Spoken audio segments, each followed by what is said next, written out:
I used to babysit my younger stepsister a lot while growing up. This happened about 2 weeks after we moved into a new neighborhood. I was 10 years older, so by the time I was 14, my mom and her dad were okay with me watching over her while they would go out. They would never leave us alone for too long, though, never overnight or anything like that. This happened when my mom and stepdad went to a wedding reception together, one night on a weekday. They left at 7 and told me they would be back before midnight. They left us pizza in the oven and told me to watch my stepsister and call if I needed anything. To me, watching my stepsister actually meant just making sure nothing happens to her or that she doesn't leave. I never actually sat there and watched over her or watched whatever she was doing. I'd help her turn on her favorite cartoon and then go do whatever I wanted to do in the other room. Sometimes I would hang out with her, but our age difference made it hard for us to enjoy doing the same things. I was in the basement den, which was still accessible from the main floor, and my stepsister was in the dining room when the front door knocker sounded. My parents had only been gone for 2 hours, so I knew it wasn't them. I got up and went to the front entrance. My stepsister was standing up in the dining room, looking over at the door, and that's when I saw a woman looking through the small side window on the porch. When she noticed me, she waved and pointed at the door as if to meet her there. I don't know if a lot of houses have these, but we had 2 doors at the front entrance. There was the main front door, with a metal security gate in front of it. We always kept both locked. I opened the main front door partially, but kept the security gate shut, creating a narrow gap. I didn't know what to say, so I let her talk first. She asked if my parents were home. I told her that they weren't home right now, thinking she was a friend or a nosy neighbor who I didn't know. She thanked me and turned and walked away. I closed the door and my stepsister asked who it was. I said it was just some random lady, then went back into the basement. I really forgot about it and didn't think of it for a while. I made food for us a while later, then turned a show on for my stepsister and went back to the basement to read on my tablet. But then I heard the security bar on the back door being removed. I got up, confused and a little frightened, but before I could make it up the stairs and over to the door, I heard the back door slide open. I saw my little stepsister standing in the doorway and that same woman from earlier stepping inside our house. I didn't know what to do. The woman greeted me again, but I didn't respond. I think I was in so much shock I was just staring at her blankly. She faced my little stepsister and knelt down, starting to whisper something to her, and that's when I started moving over to my stepsister. The woman then tried to put her arms around her like she was trying to pick her up, but I quickly grabbed my stepsister's arm and pulled her back. The woman eased off, putting her hands up like she wasn't doing anything. She told me not to worry, and that she just wanted to show my stepsister something. She added that I could come too, if I wanted, because it was right outside. She said all this with a friendly smile, which looked very creepy at that moment.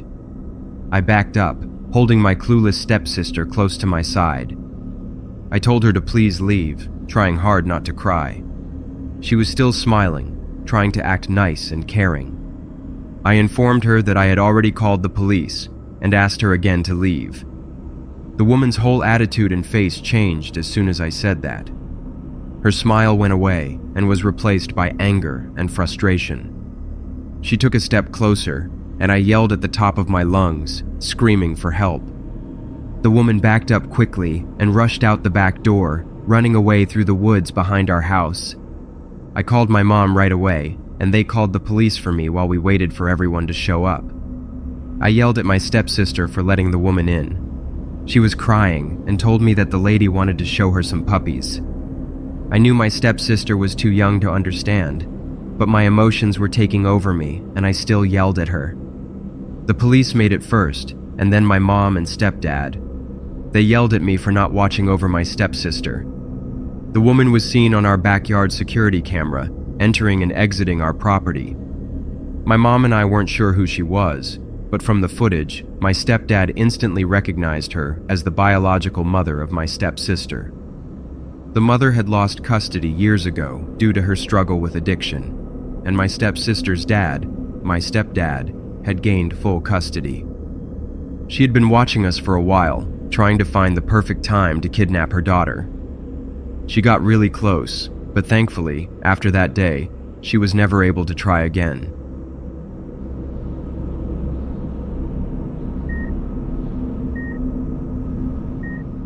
I worked as a babysitter during my high school years just to make some extra money without having to have a set work schedule. For the most part, I took care of this one lady's 6-year-old girl a couple of times a week, as she would often have late business meetings. She was an executive in a big, well-known tech company. The girl was energetic as hell, but I appreciated that because she would tire herself out quickly. She didn't do much besides draw pictures and play with dolls, and she seemed to like me. This was my 3rd time watching after her that month. I had gotten to the house just before her mom left, and she explained that she would be back home around 9 that night, and I needed to make sure that she was in bed by 8. The first few hours went as usual. I played with dolls with her and made her a small bowl of mac and cheese. After finishing her food, she told me she had to use the bathroom and left for a few minutes. When she returned, she asked me about the scratching sounds coming from the attic. I was confused and immediately stopped the music I was playing. Sure enough, as soon as the music was quiet, I could clearly hear something moving around up there. It was very faint though, and I couldn't tell what it was. Seeing the girl was clearly scared, I assured her it would be okay and was probably just a raccoon that had gotten in. I told her to wait while I went up to see what it was. By this point, the scratching had already stopped. I'd never been in the attic of this house before, as it was just used for storage, and there was never any reason to go up there, so I was definitely being cautious. I opened the hatch and turned on the light by the ladder. Then I walked up quietly and turned the light on at the top of the ladder too, which lit up the whole space. It was a pretty small area, mostly filled with holiday decorations. I walked around, checking behind a few boxes, but after not seeing or hearing anything else, I went back down the ladder. The girl was waiting for me in the kitchen and jumped up when she saw me. I told her everything was fine and that there was nothing up there, and gave her a big hug just to make her feel better. After a few minutes, we had already forgotten about the whole thing, and a couple of hours later, it was getting close to 8 o'clock, and I started to get her ready for bed. I went to her bedroom and I made sure she was ready, then said goodnight and went back to the living room. I sat on the couch for probably 20 to 30 minutes, just watching TV, before hearing scratching from the attic again. But this time, it was a lot louder. My heart stopped for a second as I listened. Then I heard the bedroom door open and the girl called out my name. I told her to stay where she was and not to come. I got up and made my way to the attic hatch. At this point, I was pretty terrified. I pulled out my phone and had it ready to call 911 as I opened the hatch as quietly as possible. The scratching sounded like it was coming from close to the top of the ladder now. I reached over and flipped on the lights immediately.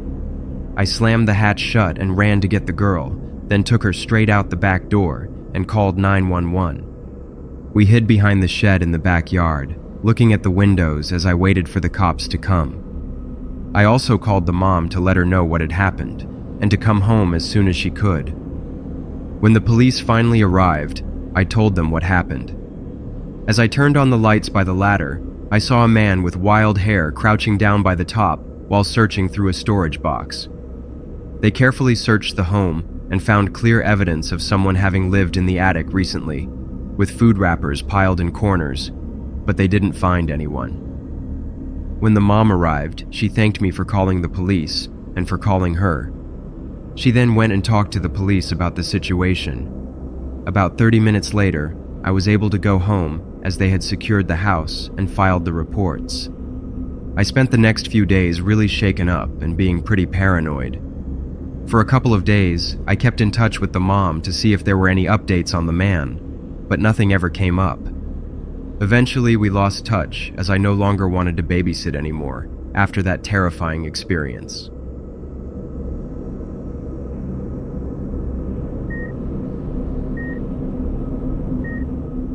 When I was around 9 years old, my family and I moved into a really old house. It was a pretty small house, with just 2 bedrooms, 1 bathroom, a cramped kitchen, and an attic with creaky floorboards and a musty smell. It was at least 120 years old and was in terrible condition, even after my parents spent months renovating it. My parents both worked evening shifts at a factory and would oftentimes have to get a sitter for me and my baby sister, who was only 6 months old. My current babysitter, who I looked up to dearly, had moved overseas to teach English in Japan for a year. Needless to say, I wasn't doing well because of it.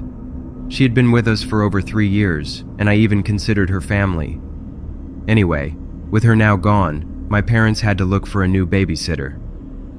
We had lived in a town where there weren't many sitters, meaning there was a better chance for them to have low reviews. Thankfully, we had found one who lived within walking distance that had a 4-star review, which wasn't bad, but still convenient. That being said, she only had the 1 review, which seemed positive, but we didn't think much of it at the time. Her name was Emma, and she seemed really nice. She was 22 and otherwise unemployed, and living with her sister, and was apparently really good with kids, according to the review. We'd play games together, she'd help me with my homework, watch TV, etc. My parents got along well with her, and as the weeks went by with her as my new babysitter, I started to see her a lot like my previous one. While all of this was great for both my parents and me, something happened during a visit that would change my whole perspective of her. It was a Tuesday night, and my parents were on a late shift that would keep them at work until 3 a.m., and I was with Emma. She had bought me some tacos and sat down with me to watch cartoons to keep me company. We watched for about an hour or so before she told me to get ready for bed. Now, I was never the rebellious type of kid, so I complied and went up to bed to go to sleep. My baby sister had been asleep in her crib, in my parents' room, since before Emma arrived. I fell asleep almost instantly, and probably slept for a good few hours or so, when I woke up to crying and shouting. It was pretty loud, especially from my room, and it kind of sounded like someone was having an argument with themselves. I turned on my light and quietly tiptoed to the kitchen where the noise was coming from. I entered into the kitchen, where the light was on, and what I saw next will forever stay with me. Emma had been standing in the middle of the kitchen, surrounded by shattered plates and broken glasses, while pulling at her hair and screaming at her own reflection in the microwave door. On the counter was her phone showing a text message conversation, and she was frantically switching between sobbing and rage. Being only 9, I tried to process what I was seeing, but I was just simply petrified. I let out a loud scream across the house and got on the house phone to dial 911. I spoke with the operator, trying my best to describe what it was that I was seeing, all the while begging Emma to please stop, but she didn't seem to care or acknowledge me. I'm still on the phone with the police, giving them my address and asking them to please come as soon as possible, though the police heard the shouting in the background and arrived in minutes, with 2 officers restraining Emma. She tried to resist no matter what, lashing out and screaming about betrayal, leaving one of the officers with no choice but to restrain her on the ground. They called for an ambulance, and one of the officers called my parents, letting them know the situation. That night, my mom came home to stay with me and my sister, who had somehow slept through the entire incident. As for Emma, she had been rushed to the hospital, where she was kept under observation. We later learned she had been diagnosed with borderline personality disorder the year prior, but had stopped taking her prescribed medication a week before this episode, because she thought she was doing better. According to my parents, Emma remembered some of it, but was deeply embarrassed and sorry for what had happened. We eventually found out that her sister had written that review knowing about Emma's condition, hoping that a stable job might help her sister stay on track with treatment and build some independence. All she remembered was being on the couch with her phone when she received a text from her boyfriend breaking up with her, which triggered an intense emotional crisis because she wasn't properly medicated.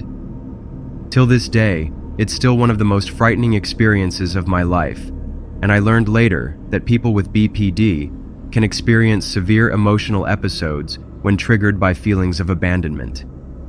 Either way, it's one of the most horrifying encounters I've ever witnessed.